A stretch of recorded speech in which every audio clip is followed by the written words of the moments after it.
बिस्मिल्लाह इर्रहमान इर्रहीम।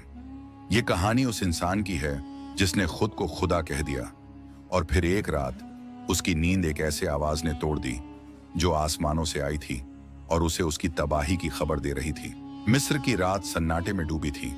फिरौन अपने सोने के कमरे में लेटा हुआ था, एक ऐसा कमरा जिसकी दीवारें सोने से बनी थीं और फर्श संगमरमर से।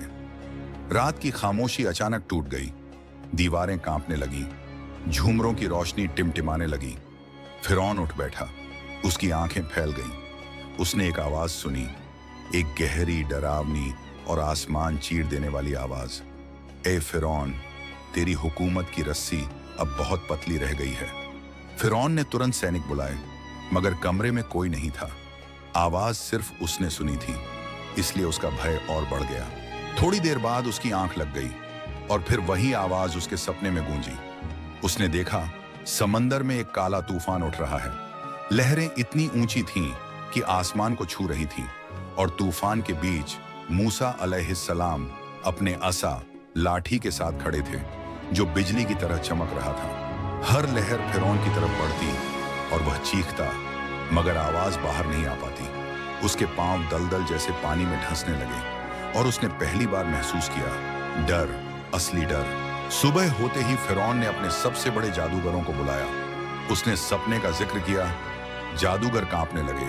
उन्होंने कहा, ए बादशाह, ये सपने नहीं, ये अलामात हैं। तुम्हारे खिलाफ आसमान का फैसला हो चुका है। यह सुनकर फिरौन गुस्से से खड़ा हुआ। किसकी मजाल है कि मुझ पर फैसला सुनाए?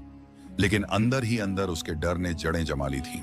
उसी दिन मूसा अलैहिस्सलाम का पैगाम पहुंचा, अल्लाह की राह अपनाओ, बनी इसराइल को आजाद कर दो, अब भी वक्त है। फिरौन हंस पड़ा, मैं खुदा हूं, मुझे कोई सिखाएगा? मगर उसकी हंसी में वो दम नहीं था जो पहले हुआ करता था। उसके दरबारियों ने देखा, उसका हाथ हल्का हल्का कांप रहा था। रात आई और फिरौन नींद में गिरने लगा। लेकिन इस बार उसने एक और मंजर देखा, एक सफेद रेगिस्तान, दूर तक फैला अंधेरा और आसमान पर लाल बादल।